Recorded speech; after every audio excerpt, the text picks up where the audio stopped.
রমজানের শুভেচ্ছা জানাচ্ছি আমি আমার দলের পক্ষ থেকে,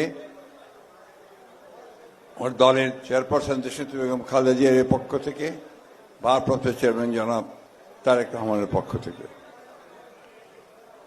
আজকে আমরা একটা অত্যন্ত কঠিন সময় অতিক্রম করছি।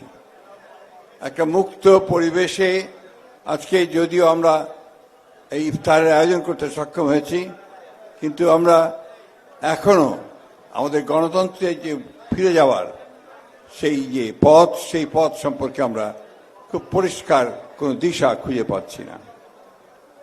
আজকে বাংলাদেশে মানুষের যে আকাঙ্ক্ষা, 15 বছরের সংগ্রাম গণতন্ত্রের জন্য এবং জুলাই আগস্টের অভ্যুত্থানের ছাত্র জনতার অভ্যুত্থানের মধ্যে দিয়ে যে আকাঙ্ক্ষা তৈরি হয়েছে, সেই আকাঙ্ক্ষাটি হচ্ছে একটা সত্যিকারী একটি গণতান্ত্রিক বাংলাদেশের আকাঙ্ক্ষা।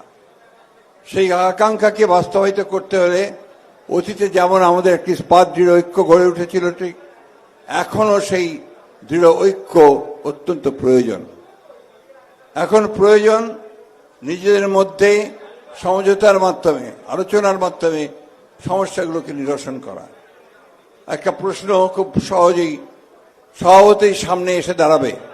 আজকে যে সংস্কারের প্রশ্নগুলো এসেছে, সেই প্রশ্নগুলো নিঃসন্দেহে আমরা অত্যন্ত ইতিবাচক দৃষ্টিতেই দেখি।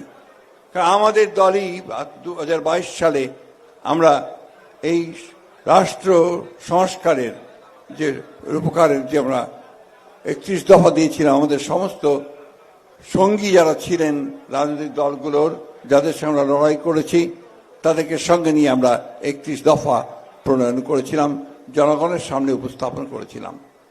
সেই সময় আমরা পরিষ্কার করে বলেছিলাম যে আমরা যদি জনগণের দ্বারা কখনো নির্বাচিত হই, তো নির্বাচিত হওয়ার পরে আমরা একটা জাতীয় সরকার গঠন করব, যে জাতীয় সরকার এই 31 দফাকে বাস্তবায়িত করবে।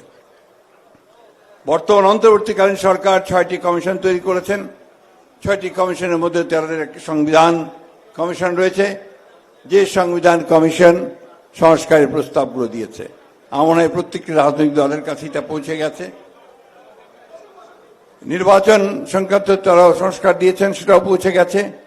আপনারা নিশ্চয়ই তা গভীরভাবে পর্যবেক্ষণ করবেন, দেখবেন, পরীক্ষা করবেন এবং এই বাংলাদেশের জাতির জন্য যেটা প্রয়োজন, বাংলাদেশের মানুষের জাতির ইতিহাস, তার কৃষ্টি, তার ঐতিহ্য, তার 71-এর মুক্তিযুদ্ধ, সব কিছুগুলোকে নিয়েই যেন আমরা আমাদের সামনের দিকে এগোতে পারি, এটাই হওয়া উচিত আমাদের সকলের লক্ষ্য। আজকে এই কথাগুলো আমি আপনাদের সামনে এই জন্য তুললাম যে আজকে বিভিন্ন রকম কথাবার্তা বিভিন্ন মিডিয়ায় বিভিন্নভাবে চলে আসছে, সোশ্যাল মিডিয়াতে বিভিন্নভাবে কথা উঠছে, যেগুলো আমাদের মধ্যে বিভিন্ন রকম বিভ্রান্তি ছড়ানো শুরু হয়েছে। গণতন্ত্রের পথে যাওয়া ছাড়া আমাদের কোনো বিকল্প নেই এবং সেই জন্য আমরা বারবার করে যেটা বলেছি, এটা নিয়ে অনেকে আমাদের সমালোচনা করেন। আমরা দ্রুত নির্বাচনের কথা বলেছি, দ্রুত নির্বাচনের কথা আমরা খুব পরিষ্কার করে বলছি এই জন্য, কিন্তু ন্যূনতম সংস্কারগুলোকে করে যেন আমরা একটা জনগণের প্রতিনিধিত্বমূলক পার্লামেন্ট আমরা তৈরি করতে পারি, জনগণের প্রতিনিধিত্বমূলক একটা সরকার গঠন করতে পারি, যারা সেখানে নির্ধারিত করবেন পরবর্তী সংস্কারগুলো কিভাবে হবে, কিরূপে হবে।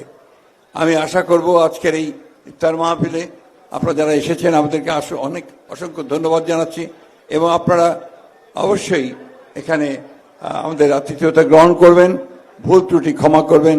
সবাই ভালো থাকবেন, সুস্থ থাকবেন। রমজানুল মোবারক।